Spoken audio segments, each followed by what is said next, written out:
지난 몇 주간 동안에 우리 주변에 그 스포츠 관련되는 뉴스 때문에 감동하기도 하고 놀라기도 하고 또 많은 생각을 하게 하기도 했습니다. 한국의 그 정현 선수가 국제 테니스 무대에서 처음으로 4강에 올라서 거의 살아있는 전설이라 불리우는 페더러 선수하고 붙어서 아쉽게도 발에 물집 터지는 바람에 기권을 했지만 그 페더러 선수하고 준결승에서 그 4강전에서 그렇게 붙었다는 것 자체가 이게 정말 한국 테니스 치자면 아주 기적과 같은 김연아 선수가 느닷없이 올림픽 금메달 딴 것 같은 그런 감동을 안겨주었습니다. 맨날 아시아권에서도 꼴찌 밑바닥을 헤매는 월남 축구 U23 축구팀이 그 아시아컵 대회에 출전해서 부임한 지 3개월밖에 안 되는 박항서 한국인 감독 밑에서 본선에 진출하고 4강에 진출하고 결승전까지 올라가가지고 월남뿐만 아니라 동남아시아 전체가 뒤집어졌습니다. 아쉽게도 마지막에 한 골로 승부차기에 들어가지 못하고 결승에서 졌지만 그거는 진 게 아니고 이긴 것보다 더 큰 감동을 줬습니다. 그 한국에서 고등학교, 대학교 감독 자리도 얻기 어려웠던 그런 박 감독이 월남에 가서 3개월 만에 이룬 것을 보고 월남이라는 나라가 지금도 흥분하고 있습니다. 그래서 나라가 뒤집어졌습니다. 사돈나라인 대한민국처럼 우리도 할 수 있다. 갑자기 사람들의 생각이 바뀔 정도로 큰 충격을 안겨줬습니다. 이번 주에는 오늘 슈퍼볼 열리고 돌아오는 주말에 평창올림픽이 개막해서 2월 25일까지 동계올림픽이 열립니다.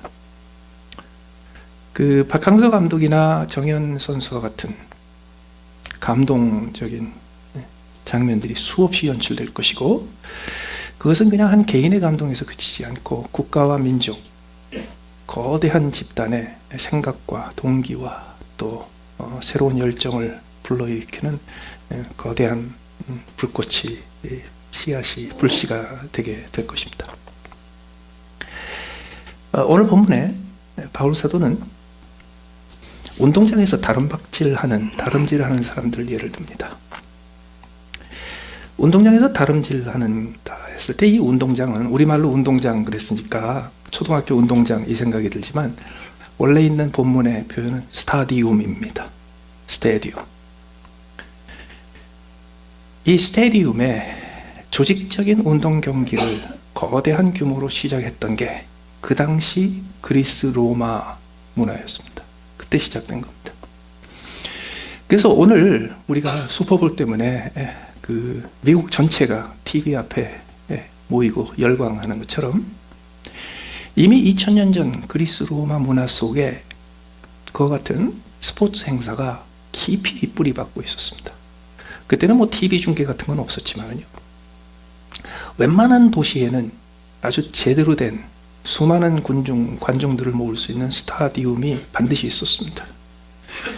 거기에 전 제국 전체적으로 소문난 스타 선수들이 모여서 각종 경기를 하는 것을 보는 것이 일상적인 삶이었습니다. 그렇기 때문에 오늘 바울 사도가 스타디움에서 경주하는 사람들이라고 얘기했을 때 이 글을 받아보는 사람들은 눈앞에 확 그려집니다. 늘 주말이면 1년에 몇 차례씩 아주 중요한 경기가 벌어지는 근처의 큰 스테디움에 수많은 사람들이 모여서 열광하는 모습들을 즉각 연상하고 그때 자기가 가서 구경하면서 느꼈던 그런 체험들을 즉각 연상을 하면서 이 글을 읽게 됩니다. 그때에도 이 스테디움에 모여서 벌어지는 아주 조직된 운동 경기는 국가적으로 중요한 것이었습니다. 왜? 국가의 방향을 정할 정도로 국민들의 동기를 새롭게 할 정도로 중요한 계기가 됐기 때문입니다.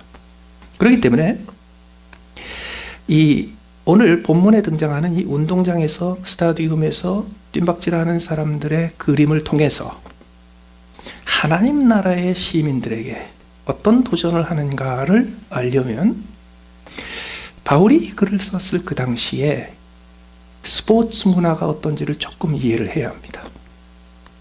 예를 들어서 이런 겁니다.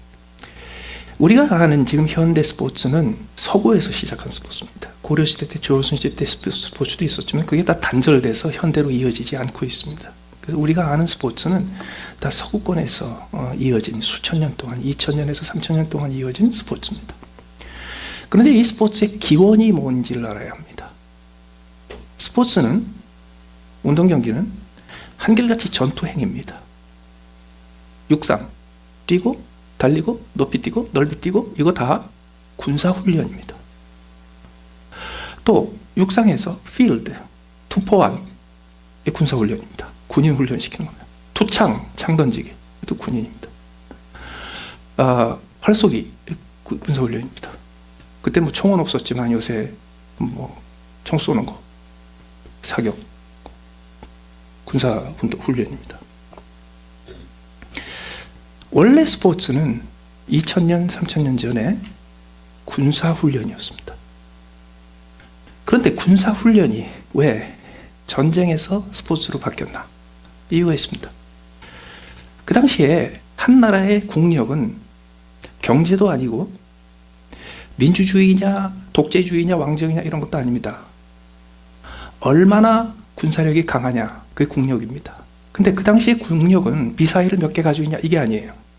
전쟁이 벌어졌을 때 몇 명의 건장한 장성들을 동원할 수 있고, 그 장성들이 빌빌거리는 사람들이 아니고 적군보다 더 빨리 뛰고 적군보다 오래 달릴 수 있고 적군보다 더 급한 산을 빨리 올라갈 수 있고 적군보다 1m라도 돌을 더 던질 수 있고 적군보다 더 피곤하지 않게 하루를 견디는 것, 이게 국력입니다. 그런데 저 나라의 국력이 우리나라의 국력보다 세냐 아니냐, 군사력이 더 세냐 아니냐, 이걸 확인하려면 붙어봐야죠. 근데 붙어보면 손해가 너무 크잖아요.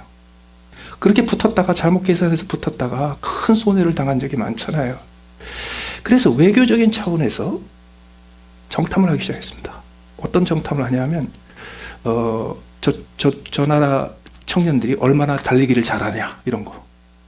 아예 국제적으로 조직을 했습니다. 모여서 총칼 드는 것만 빼고 창검 드는 것만 빼고 한번 각자 전투력이 얼마나 되는지 한번 대보자. 그게 올림픽입니다.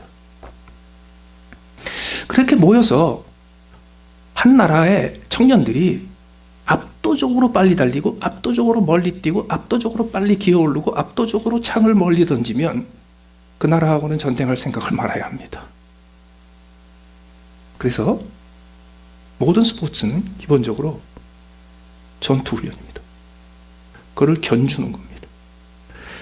그런데 그게 전쟁을 하는 대신 전쟁을 막기 위해서, 전쟁의 피해를 피하기 위해서 운동경기를 한 겁니다. 그래서 운동경기에 임할 때는 항상 이것은 국력을 측정하는 군사력의 전투행위며, 우리가 지금 운동을 하는 이유는 싸움을 피하기 위해서다 라는 게 깊이 박혀 있어요. 그래서 이 그리스 로마 문화에서 이어지는 운동 경기는 사람들이 모여서 반드시 확인을 합니다. 뭘 확인하느냐? 우린 싸우는 게 아니야. 게임하는 거야. 그래서 시작할 때 어떻게 하냐 하면 플레이 그러고 시작하죠. 플레이가 뭐예요? 놀자 그러고 시작하죠. 그런데 이 그 전쟁에서 시작한 이 배경을 간직하지 못하고 대중화된 문화로서의 스포츠를 받아들인 많은 나라 사람들이 스포츠를 전쟁으로 여깁니다. 그래서 우리는 운동 경기 시작할 때 파이팅 그러고 시작합니다. 그래서 운동 경기를 전쟁으로 몰아갑니다. 그래서 올림픽을 볼 때 우리는 그걸 생각해야 돼요. 이거는 국가의 국력과 전투력과 군사력이 견주는 것이고, 올림픽이 평화를 상징이 되는 이유는 직접 군사력이 붙기 전에 서로 국력을 측정하고 미리미리 전쟁 벌이지 말자, 이 뜻입니다. 그와 마찬가지로 운동 경기는 우승이 목표입니다. 운동 경기는 그래서 승리가 목표입니다. 운동 경기는 참여의 의미가 있지 않습니다. 아무리 내가 늘 10명 중에 10등만 해도 그 다음 경기에 뛰어들 때 내가 이번에는 1등을 해야 된다라는 마음으로 하지 않으면 의미가 없습니다. 그래서 오늘 본문에 보시면 운동장에서 다름질하는 자들이 다 달릴지라도 오직 상을 받는 사람은 한 사람인 줄을 너희가 알지 못하느냐. 승리, 1등을 해야 된다는 얘기예요. 거기에 의미가 있어요. 한국에 평창올림픽을 놓고 그 남북 단일팀 여자 하키팀을 만들었습니다. 몇 주 전에 우리 집사님들하고 1년에 교회에 갈 길을 함께 의논하고 나누기 위해서 1박 2일 수양회를 하는데 저녁 때 모여서 체킹을 하고 치클레이 밥 먹으러 갔습니다. 한쪽 구석에 테이블 쫙 연결해 놓고 그리고 열심히 샌드위치를 먹고 있는데 50대 중반쯤 되는 어떤 백인 아저씨 한 분이 이렇게 찾아오시더니 한국 사람이에요. 그래서 그렇다고. 미안하지만 자기가 좀 할 말이 있대요. 그래서 해보시라고. 거기서요, 한 10분, 15분에 걸쳐가지고 그냥 열정적으로 무슨 얘기를 하시냐면 한국 여자 하키팀에 막판에 북한 선수들을 넣는다고 그러는데 그게 말이 되냐고. 그렇게 언페어한 일이 어디 있냐고. 그 아이들이 얼마나 억울하겠냐고. 이거를 흥분하시면서. 전 미국에 36년 살면서 누가 갑자기 다가와가지고 그렇게 얘기하는 거 처음 들었어요. 마치 자기 딸이 지금 대학 다니고 있는 자기 딸이 국가대표 선수로 들어가 있는데 탈락된 것처럼 그렇게 열을 내시더라고요. 그래서 곧 IOC 회의가 있고 그러니까 거기다가 인터넷에 이렇게 카멘트도 남기시고 미국의 NOC, 미국 올림픽위원회에다가 또 의견을 내시고 옆에 있는 사람들한테 격려해서 얘기 좀 하시라고 씩씩거리고 가셨어요. 그런데요, 한국의 국무총리 하시는 분은 그게 문제가 되니까 시끄러워지니까 한국 여자팀이 원래 랭킹이 25등밖에 안 돼서 원래는 메달권에 들어갈 수가 없는 팀인데 거기에 좀 전력이 약해져서 한두 명 좀 바꿨다고 무슨 상관이야, 이런 소리를 했단 말이죠. 다시 말해서 운동 경기의 본질을 모릅니다. 운동 선수들의 본질을 모릅니다. 그거 모르면 이렇게 헛소리 하는 거예요. 오늘 본문에서도 이게 왜 우리의 신앙생활에 연결되는지 그 배경을 알아야 돼요. 그러면 뭐가 중요하냐? 오늘 본문에 상을 받는 사람 한 사람이라고 그랬죠. 우승해야 된다 이거예요. 앞장서 해야 된다. 1등을 해야 된다 이거죠. 왜? 상 받기 위해서. 여러분, 우리가 우리 신앙생활에서 상과 상 받는 것에 대해서 정리가 되지 않으면 우리 신앙생활 참 괴롭게 합니다. 오늘 여기 상이 나옵니다. 바울 사도는 기본적으로 운동 경기에서 스테디움에서 육상 경기하는 사람들 중에 1등한 사람한테 상을 주는 것을 너희도 보고 신앙생활을 그렇게 하라 이렇게 가르치는 거예요. 그렇다면 상이 뭔지를 알아야 합니다. 상. 오늘 우리가 읽은 본문에 상이 두 가지가 등장합니다. 두 번 등장합니다. 24절에 상을 받는 사람 상이 등장하죠. 18절 처음에 읽은 곳에 그런즉 내 상이 무엇이냐 또 상이 등장합니다. 상이 두 번 등장합니다. 그런데 오늘 본문에 등장하는 이 상은 같은 상이 아닙니다. 단어가 달라요. 우리말로는 그냥 상으로 되어 있지만 원어에서는 단어 자체가 다른 단어입니다. 24절에 나오는 상은 브라베이온이라는 단어로서 요거는 영어로 프라이즈로 번역이 됩니다. 요거는 운동 경기에서 우승한 사람한테 우승의 징표로 주는 징표입니다. 컵입니다. 트로피입니다. 그래서 원래 그 대회를 하게 되면 그거를 주관하는 뭐 어떤 유명한 아주 존경할 만한 사람 이름으로 그 컵을 만들죠. 그래서 만들면 이제 컵을 주죠. 어떨 때는 트로피를 줍니다. 트로피하고 컵은 좀 다릅니다. 트로피는 뭐냐 하면 전쟁에서 적군을 이겼을 때, 그래서 그때 패전한 적국의 장군이 가지고 있는 무기를 뺏어옵니다. 그리고 무기를 딱딱하게 꽂아 놓습니다. 그게 트로피입니다. 그런데 슈퍼볼 할 때 트로피를 줘요.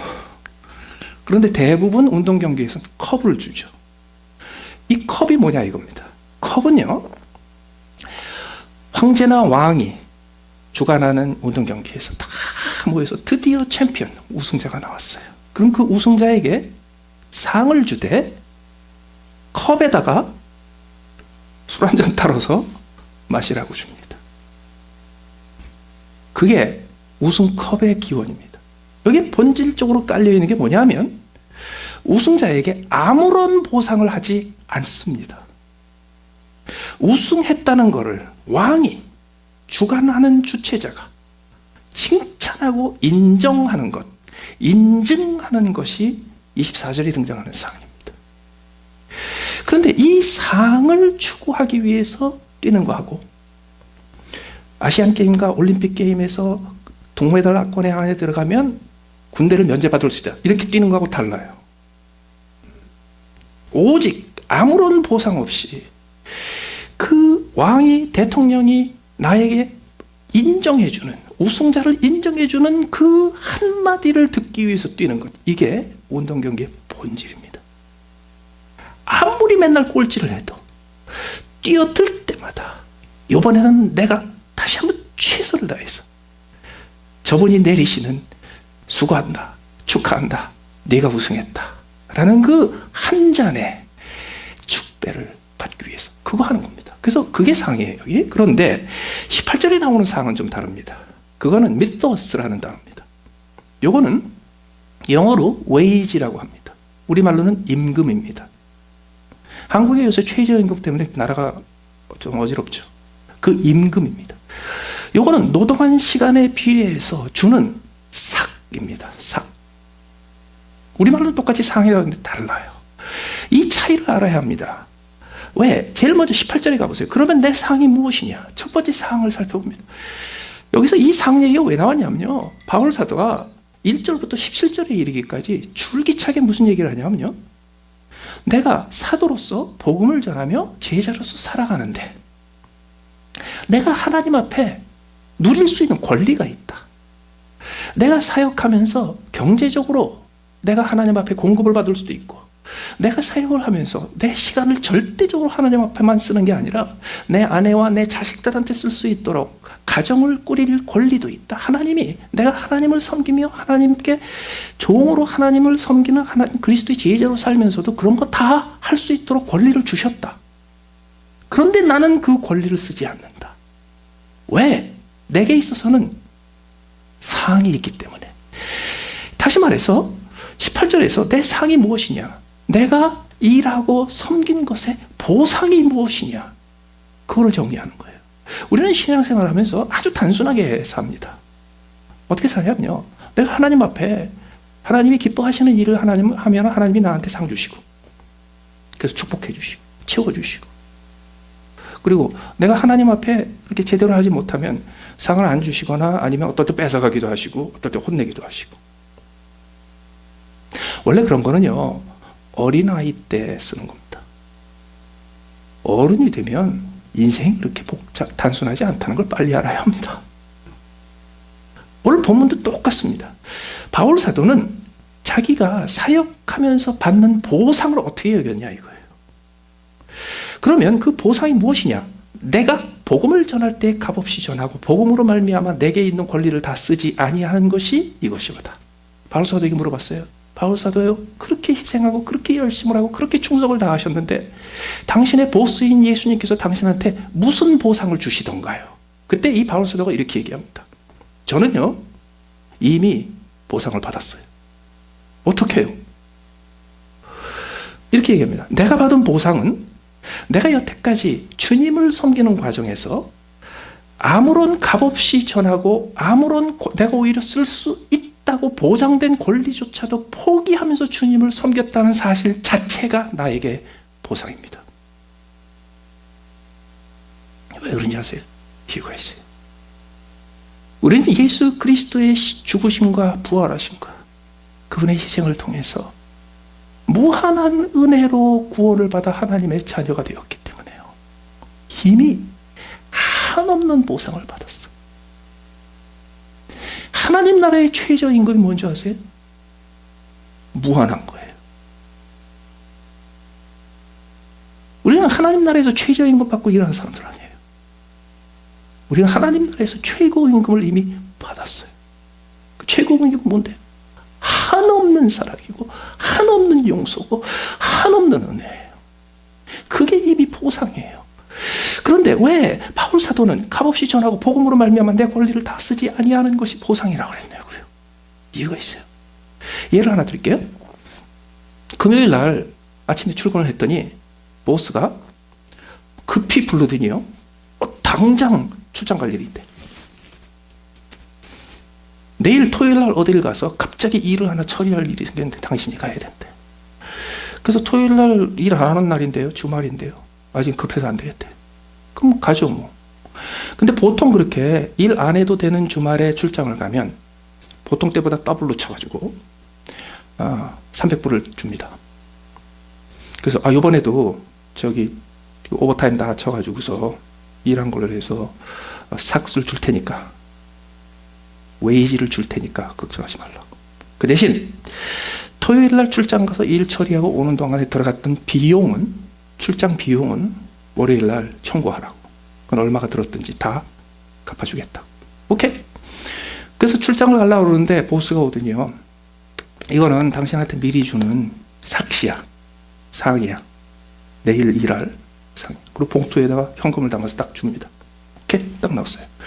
그리고 그다음부터 준비를 해서 비행기 타고 가서 체크인을 하고 그래가지고 일을 하는 동안에 들어가는 모든 비용을 일단 그 봉투에 든 돈으로 다 냈어요. 그런데 보통 그럴 때 한 500불 비용이 드는데 그냥 이렇게 다 냈어요. 근데 다 내는 동안에 봉투가 안 비는 거예요. 근데 바빠서 세일씀도 없고 일단 다 냈어요. 그리고 집에 돌아왔어요. 월요일 날 가서 비용을 청구하려고 딱 보니까 보통 때처럼 출장 비용이 500불이 나왔는데 보스가 나한테 삭수로 준, 임금으로 준 봉투에 든 돈 가지고 다 갚았어요. 근데 봉투에 아직도 돈이 남았어. 그래서 들여다보니까 아직도 500불이 나왔어요. 놀래가지고 보스한테 쫓아갔습니다. 어떻게 된 거냐? 내가 미안하고 당신한테 고마워서 넉넉히 넣었어.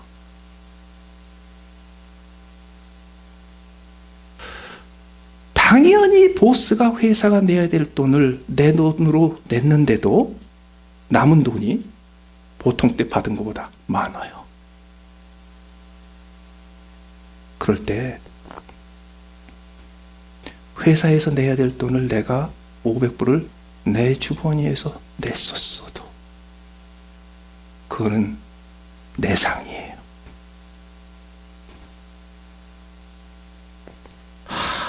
바울이 이런 얘기를 할 때 그 의미를 다 이해했으면 좋겠어요.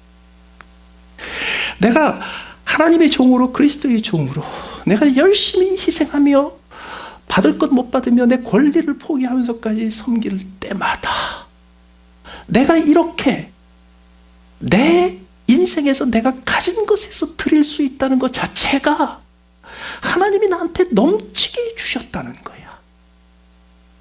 내가 이렇게 주님의 나라를 위해서 드릴 수 있는 것 자체가 내가 전에 알지 못했던 넉넉한 하나님의 보상이 있기 때문에 그걸 발견하는 거예요. 그래서 바울 사도는 자기의 권리를 다 쓰지 않고 자기가 요구할 것, 마땅히 받아야 할 것을 받지 못할 때마다, 맞아, 주님께서 내게 주신 보상이 이렇게 컸어. 그가 권리를 다 쓰지 않은 건 어떤 것입니까? 19절에 내가 모든 사람에게서 자유로우나 스스로 모든 사람에게 종이 된 것. 이 자유로우나 종이 됐다라는 건 바울 사도에게 굉장히 중요한 선언입니다. 바울 사도는 그 당시 로마에서 가장 경제적으로 부흥했고 가장 문화적으로 앞서갔던 다소 출신입니다. 그래서 아주 골수 로마 사람입니다. 그리고 로마의 도시 중에서도 그리스권에 있었기 때문에 그리스의 문화에 젖은 아주 골수 그리스 로마 사상을 가진 사람입니다. 그래서 그에게 있어서 자유는 너무너무 중요합니다. 더 나아가서 그리스도 예수가 나를 자유롭게 하였기 때문에 나를 사랑하시고 나를 위해서 자기의 독생자까지 주신 아버지 하나님 이외에는 그 누구도 나에게 자유를 속박할 수 없다. 이걸 철저히 믿은 사람입니다. 그의 모든 복음의 가르침에 그러므로 너는 자유롭다. 이게 항상 들어가 있습니다. 그런데 그가 자기의 절대적으로 최고의 권리로 가지고 있었던 그 자유를 포기합니다. 그리고 스스로 노예가 됩니다. 왜? 그게 그렇게 권리를 포기할 때마다 이것은 내 상급이야. 이걸 믿었기 때문에 그래. 내 상급이 넘쳐나기 때문에 이건 아무것도 아니야. 어떻게 그 권리를 포기합니까? 유대인들에게 내가 유대인과 같이 되었어. 여러분, 바울 사도는 유대인이니까 당연히 유대인이지. 왜 유대인에게 유대인 같이 돼요? 바울은 혈통적으로 유대인이었지만 가장 로마적이고 가장 그리스적인 히랍적인 도시인 다소에서 태어나서 어린 시절을 보냈기 때문에 그는 겉모습은 유대인이었을지 모르지만 속으로는요 완전히 그리스 로마 사람입니다. 미국에서 태어나서 자란 우리 아이들이 겉모습으로는 완전히 한국인인데 속으로는 완전히 백인보다 더 미국 사람인 것처럼요 완전히 그리스 로마 사람입니다. 그래서 그는요 유대인들에게 맞춰주는 것 자체가 쉽지가 않았습니다. 근데 그거를 힘들게 맞춰줘요.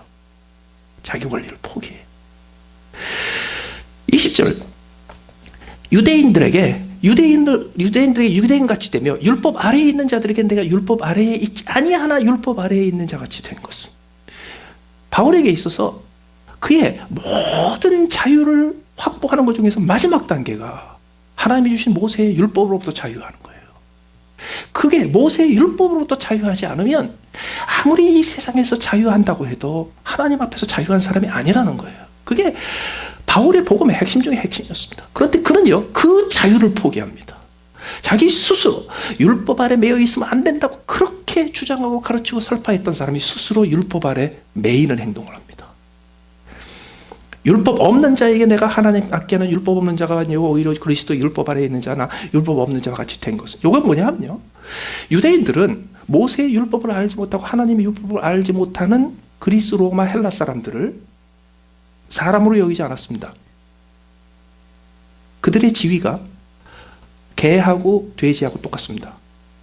지금도 철저하게 유대교의 정통 사상, 신앙을 가진 사람들은 그렇게 말은 안 해도 그들의 사고방식 속에 정통 유대인이 아닌 사람들은 하나님 앞에서 개하고 돼지하고 똑같은 수준이다라고 믿습니다. 그런데 그가 그 개, 돼지 같은 그런 처지로 보는 그 사람들하고 섞여버리는 거예요. 약한 자에게 내가 약한 자가 된 것. 우리는 약한 자 그러면요 보호받아야 될 그런 약자 뭐 이런 그 정치적인 의미로 얘기하는데 여기서 약한 자는 그런 거 아닙니다. 사회에서 가장 천시가 되고 가장 그 비웃음 당하고 그래도 마땅한 아주 천박하고 아주 무시당해도 마땅한 사람들입니다. 요새는 이제 민주화됐으니까 약한 자를 위해서 이런 소리 쉽게 하지. 그땐 그게 아니에요. 다시 말해서 내가 약한 자 중에 약한 자가 됐다는 건 뭐냐면 이 세상에서 가장 무시당하고 가장 천대당하는 사람들하고 똑같이 행동한다는 얘기입니다. 왜 그랬을까요? 그게 나의 보상이라고 믿었기 때문에. 그렇게 내가 할 수 있는 것 자체가 하나님 앞에 하나님이 내게 주시는 상급이 너무너무 크다는 것을 확인하는 길이기 때문에 그래요. 그렇다면 하나님이 내게 주신 상급이 이미 넘치기 때문에 내가 더 아쉬울 게 없는데 왜 그렇게 죽을 힘을 다해서 난리를 치면서 뛰냐 이거예요. 그렇잖아요. 하나님의 은혜가 되게 족하면 룰루랄라 그냥 천천히 그냥 뭐 바람 쐬며 이러고 가면 됐지. 뭐 하려고 죽어라고 뛰어야 되냐 이거예요. 그때 바울 사도는 두 번째 상을 얘기하는 거예요. 24절에 운동장에서 다른 박질 하는 자들이 다 달릴지라도 오직 상을 받는 여기 이 상이 있다는 거예요. 이 상이 뭐예요? 이거는 보상의 상이 아니에요. 이건 보상의 상이 아니고 내가 가장 높이고 가장 사모하고 가장 존귀하게 여기고 내가 사모하여 우러르는데 가장 사랑하는 그 분이 어느 날 내게 너 최고야. 너 잘했어. 네가 승리했어 라고 인정해 주시는 그 한마디의 칭찬, 그것 때문에 미친 듯이 뛴다는 겁니다. 그게 아니었으면 나는 아쉽게 뛸 필요가 없어요. 그게 아니면 내가 아등바등 이러고 살 필요가 없어요. 그게 아니면 나는 넉넉하게 늘어져서 살 수도 있어요. 그런데 왜 뛰어야 되냔 말이죠. 나는 내 사랑하는 그분에게서 단 한마디 착하고 충성된 종아, My good and faithful servant, 나의 착하고 충성된 종아, 그 컵 한 잔에 한 모금 내려주는 것을 사모하며 달린다는 거예요. 그게 우리의 체질에 좀 바뀌어야 돼요.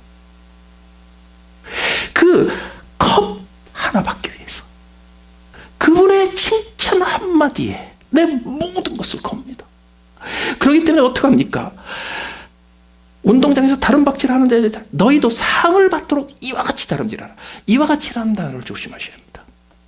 이것은 옆에 있는 내가 10명이 같이 뛰었을 때 옆에 같이 뛰는 9명을 제끼라는 뜻이 아닙니다. 뛰되 혼자 뛰면요, 그냥 천천히 휘파람 불며 걸어가도 나는 1등이잖아요. 뛸 필요가 없잖아요. 그런데 열심히 뛰는데 내가 더 뛰어야 되겠네, 그러고 정말 한 번 더 기를 쓰면서 뛰는 때가 언제예요? 옆에 누가 따라붙을 때. 다시 말해서 이와 같이 다름질을 하라라는 얘기는 끊임없이 누군가가 너의 우승을 뺏어가기 위해서 옆에 쫓아올 때, 그때 한 번 더 기를 쓰고 한 번 더 용기를 내고 있는 젖먹던 힘을 다 내서 뛰는 그런 다름질을 하라는 거예요. 그게 우리에게 기대하는 자세예요. 뭐 때문에? 보상 때문이 아니에요. 포상 때문이 아니에요. 상급 때문이 아니에요. 뭐 때문에? 한마디, 너 잘했어. 그 한마디 주님 앞에 듣기 위해서. 더 나아가서 이기기를 다투는 자마다 모든 일에 절제하나니, 그 한마디를 듣기 위해서 내 권리를 포기하고 그 한마디를 듣기 위해서 하고 싶은 거 안 하고 그 한마디를 듣기 위해서 극도로 절제하는 거예요. 그리스도인은 자유가 있습니다. 뭘 해도 괜찮습니다. 그런데 그 한마디, 착하고 충성된 종, 그 한마디 듣기 위해서 나는 안 해요. 그리스도인이 술 마셔도 좋습니까? 안 좋습니까? 술 마신다고 큰 문제 생기지 않아요. 뭐 예수님도 술 드셨어요. 포도주. 그런데 왜 극도로 절제해야 되는지 아세요? 착하고 충성된 종, 그 말 한마디 들으려고. 잘하였도다, 그 한마디 들으려고.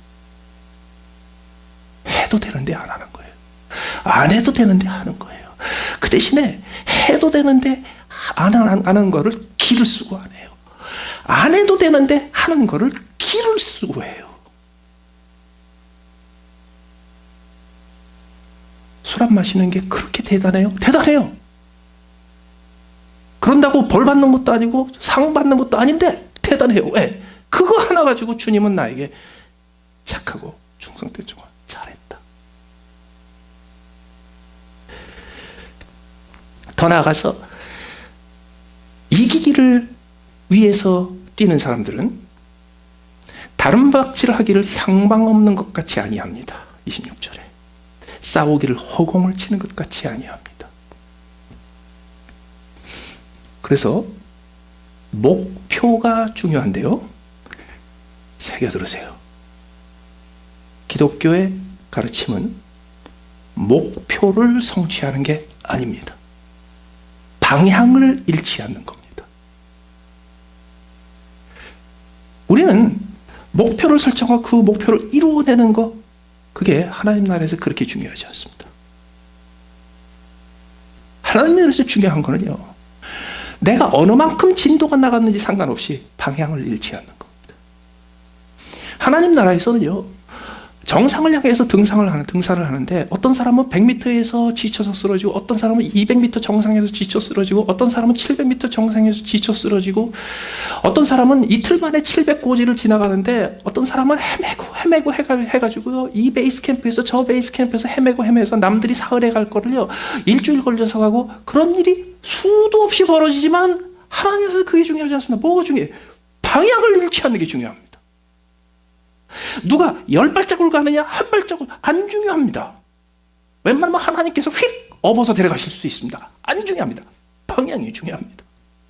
그러면 이 방향이 중요해야 헛수고를 안 합니다. 허공을 치는 것 같은. 그러면 향방을 잃지 않는 것, 방향을 잃지 않는 게 뭡니까? 그게 앞에 바울사도의 이야기에서 끊임없이 나옵니다. 바울사도가 내게 있는 권리를 다 쓰지 아니한다라고 얘기할 때 구체적으로 예를 들었죠. 어떤 예를 들었어요? 나는 내 자유를 스스로 포기한다.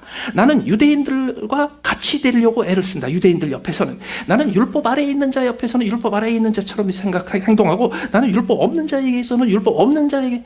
자, 향방이 있어요, 없어요? 이랬다 저랬다 하죠. 바울사도가 베드로한테 말이죠, 율법이 없는 자가 율법 있는 자에서 없는 척한다고 그래가지고 그냥 대통호통을 쳤어요. 일관성 없게 행동한다고. 근데 바울사도는 가만 본 말이죠. 헬라인한테 가 있으면 완전히 헬라인 행사하고, 유대인들에 가 있으면 또 가장 경건 갖는 유대인들처럼 행사하고, 저기 회당에 가면요 가장 또 철저한 오소독스 주처럼 종잡을 수가 없어. 그래서 사람들이 볼 때 바울사도는 전혀 향방이 없는 사람이에요. 이리 갔다 저리 갔다 그러는 사람. 그런데 아니에요. 바울사도가 그렇게 여기 가서는 저렇게 하고 저기 가서는 저렇게 하는 것 같지만 바울사도에게 있어서는 향방이 분명했습니다. 다시 보실까요? 19절에 스스로 모든 사람에게 종이 됐다 그랬죠. 왜? 더 많은 사람을 얻고자 함이라. 20절, 내가 유대인과 같이 된 것은 유대인들을 얻고자 함이라. 내가 율법 아래에 있는 자들과 같이 된 것은 율법 아래에 있는 자들을 얻고자 함이라. 21절, 내가 율법 없는 자가 된 것은 율법 없는 자들을 얻고자 함이라. 내가 약한 자들과 같이 된 것은 약한 자들을 얻고자 함이라. 내가 여러 모습, 이렇게 했다가 저렇게 했다, 이 말했다 저 말했다, 이 행동했다 저 행동했다, 그렇게 이중적으로 다중적으로 행동하는 이유는 아무쪼록 몇 사람이라도 구원하고자 함이라. 뭐가 일관성 있어요? 이 양반은 어디 가서 어떤 식으로 하든지 다 거기에 적응하고 거기에 맞춰져. 사람이 표변 일비 맨날 바뀌어. 그런데 한 가지 안 바뀌는 게 있어요. 그게 뭐예요? 얻고자 함이라. 얻고자 함이라. 얻고자 함이라. 바울사도에게서는 그게 향방이었어요. 이게 왜 중요하냐고요? 여러분, 제발 교리 따지지 마세요. 신학 따지지 마세요. 예수 그리스도가 나를 위해서 죽으셨고, 그분이 나를 위해서 생명 바치기까지 나를 사랑하셨고, 그래서 그분은 나의 주님, 나의 하나님, 나의 주인, 나의 왕, 나의 보스, 나의 모든 것이며, 나는 이제 그분을 의지하여 구원받아 나는 그분의 종으로 삽니다. 그거 하나만 분명하면 나머지 제발 따지지 마세요. 그거 따지기 시작하면 향방을 잃어요. 그러면요, 향방을 잃지 않으려면 뭐를 하나 붙잡아야 됩니까? 얻고자 함이라. 얻고자 함이라. 유대인을 얻고자 함이라. 헬라인을 얻고자 함이라. 율법 아래에 있는 자를 얻고자 함이라. 율법 없는 자를 얻고자 함이라. 약한 자를 얻고자 함이라. 강한 자를 얻고자 함이라. 이것도 저것도 안 되면 지나가다가 한 사람이라도 얻고자 함이라. 얻고자 함이라가 향방입니다. 제가 자주 반복해서 말씀드리는 거 있어요. 그래서 신앙생활 옳고 그름에 따라 하지 마십시오. 유익에 따라서 하십시오. 내가 누구에게 유익한 사람이 될 것인가, 그것만 찾으십시오. 이게 도대체 옳은 일이냐 아니냐 이런 거 찾지 마세요. 여러분, 대한민국 역사, 한민족의 역사가 끔찍하게 떨어질 때마다 한일 합방이 이루어지고 인민유난이 일어나고 몽고의 침략이 있어서 국권을 완전히 뺏기고 이런 국권이 흔들릴 때마다 공통적인 이유가 하나 있습니다. 그때마다 국가의 주도권을 불교, 유교, 종교도 달라지고 학파도 달라지고 정파도 다 달라졌어요. 그런데 삼국시대 이후, 통일신라 이후에 고려와 조선시대를 통해서 국권을 잃을 만한 위험이 닥칠 때마다 공통적인 문제가 하나씩 발생합니다. 그때마다 위정척사파가 권력을 잡습니다. 위정척사, 역사를 읽으면요 항상 그 말이 나와요. 위정척사파가 득세했다. 그래서 나머지 실사 98을 다 제거했다. 그게 사화입니다. 위정척사가 뭐냐면 위하다라는 겁니다. 세우다, 위하다. 정, 바를 정자입니다. 바른 것을 세운다는 뜻입니다. 척사, 배척한다, 버린다 이겁니다. 사, 거짓된 것. 한국 지난 1000년 동안의 역사 속에서 한국이 위기에 처할 때마다 공통적인 특징이 뭐냐 하면 나라의 향방을 정할 때 위정척사를 내세우는 사람들이 득세할 때마다 나라가 위태해졌습니다. 그게 무슨 뜻이냐고요? 위정척사, 바른 걸 세우고 바르지 않은 거를 제거하고 배척한다. 얼마나 좋아요. 문제는 뭐냐면 뭐가 바르고 뭐가 바르지 않는지 사람마다 의견이 다 틀려요. 그러면 뭐가 바른지 뭐가 바르지 않은지를 따져서 결론을 내야 되잖아요. 그럼 그것을 따져서 결론을 내려면 어떻게 되는지 알아요? 입씨름만 해야 돼. 그럴 때 온갖 읽은 경전에서 나오는 거 뭐 회개한 논리만 잔뜩 나와요. 그리고 거기서 말빨이 센 사람이 항상 이겨요. 그리고 명분이 딱 생겨. 명분이 생기고 나면 그 다음부터는요 유익이냐 불유익이냐가 싹 없어져요. 명나라와 청나라가, 명나라가 지고 청나라가 이제 오르는데 어느 쪽에 우리가 줄을 서야 되느냐. 거기서요 위정척사파가 이깁니다. 그래서 어떻게 하냐면 청나라는 오랑캐고 유학을 모르고 문화를 모르고 도리를 모르는 오랑캐고 이 도리를 아는 명나라라는 나라를 끝까지 붙잡아요. 그래가지고 망한 거예요.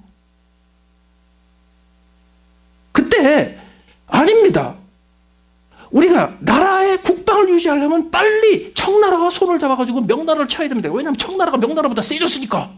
그런 사람들은 다 죽여버렸어요. 뭐라고 죽였는지 아세요? 사라고. 거짓된 사람이라고. 정의롭지 않은 사람이라고. 임진왜란 위정척사파 때문에 생긴 겁니다.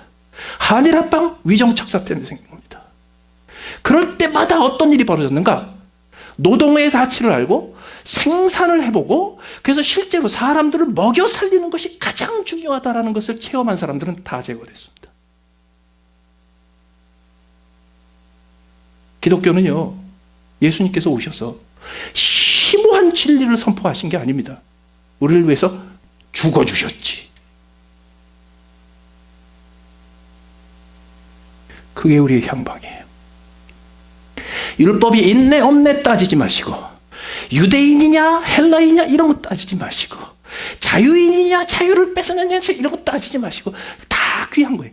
그게 향방이 아니에요. 그건 왔다 갔다 해도 돼요. 잃어버리지 않을 향방이 있습니다. 그게 뭐예요? 한 사람이라도 내가 얻자. 내가 한 사람이라도 얻기 위해서 나는 그 사람 가라이 밑에도 들어간다.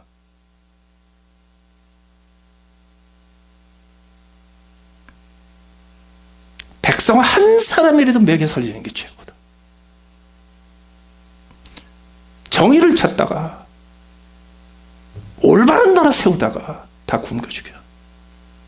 굶어도 우리는 정의로운 사회가 되자. 위정척사입니다.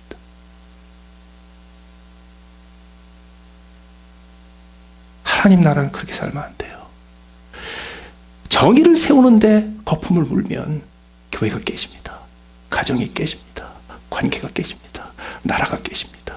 무너집니다. 끝으로 27절에 내가 내 몸을 쳐 복종하게 하면 내가 남에게 전파한 후에 자신이 도리어 버림이 당할까 두려워합니다.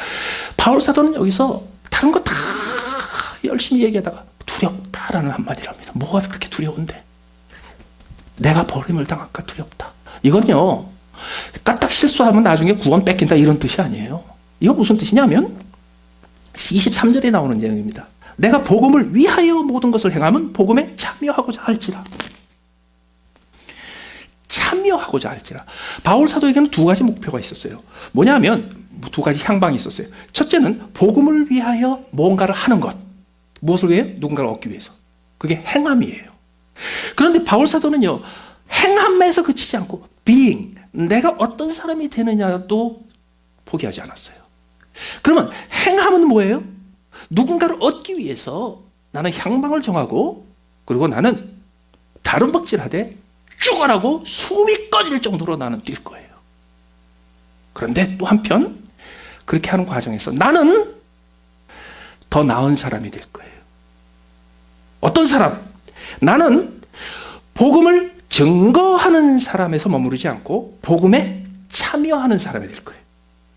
자, 복음을 증거하는 거 우리가 다 해야 되죠. 그럼 우리는 뭘 증거해요? 복음이라는 걸 이렇게 하나님이 나한테 주셨으니까 이 복음을 전하고 증거하는 거잖아요. 그런데 복음에 참여하면 어떻게 돼요? 내가 그 복음의 한 부분이 되는 거죠. 우리는 복음을 전하는 거는 뭔지 알겠는데 내가 복음에 참여하는 건 잘 모릅니다. 왜 모르는가? 여러분, 복음을 내가 전할 때 복음의 내용이 뭐예요? 내가 복음을 전할 때 뭘 전합니까? 예수 그리스도를 전합니다. 예수 그리스도가 하신 일을 전합니다. 그게 복음의 내용이죠. 그렇죠? 그래서 나는 복음을 전하는 사람이지만 복음의 내용, 복음에 참여하여 복음의 일부분이 된 내용은 누구예요? 예수님이죠. 그러면 내가 복음을 전하는 사람이었다가 내가 복음에 참여하여 내가 복음의 한 부분이 된다는 뜻은 뭐예요? 내가 예수님처럼 된다는 거예요. 이제부터 내가 복음을 전할 때 예수 그리스도가 누구신지를 전하고 그분이 한 일을 전하는 것은 복음을 전하는 거예요. 그런데 누군가가 복음을 전할 때 장세규라는 사람을 보세요. 저게 복음이에요. 그럼 내가 복음의 일부예요. 장세규라는 사람을 보세요. 저 사람이 행한 것이 복음이에요. 그러면 그게 복음의 일부예요. 다시 말해서 내가 복음을 전하는 사람으로 살다가 나는 여기 머무르고 싶지 않아요. 내가 여기에 머무르고 싶었으면 한두 번 우승하고 은퇴했죠. 내가 죽어라고 끝까지 달리는 이유는 이렇게 해야 나는 복음을 전하는 사람에서 복음에 동참하여 내 자신이 복음의 일부분이 되는 사람이 되는 거예요. 그게 뭐예요? 예수 그리스도를 닮은 사람이에요. 그의 삶의 모습과 그의 삶의 인격 속에서 하나님께서 누군가 자기의 가장 사랑하는 가장 소중한 것을 희생하여 하나님께서 구속의 복음을 길을 열어놓으시고 그곳에서 무한정한 조건 없는 사랑과 조건 없는 용서를 베푸시며 그곳에서 하나님의 영광을 드러내는 그의 복음의 진수가 예수님의 스토리에서 그치지 않고 내 스토리로 바뀐단 말이에요. 그게 우리 인생이 가능할까요? 안 가능해요. 그런데도 포기하면 안 돼요. 아무리 뛸 때마다 10등을 해도요, 포기하면 안 돼요. 길을 쓰고 9등으로 올라가야 돼. 왜? 내가 주님 앞에 갈 때, 주님, 나는 복음을 전하기 위해서 최선을 다했을 뿐만 아니라 나는 복음의 일부분이 되기 위해서 이만큼 최선을 다했습니다. 왜? 나는 주님처럼 되고 싶기.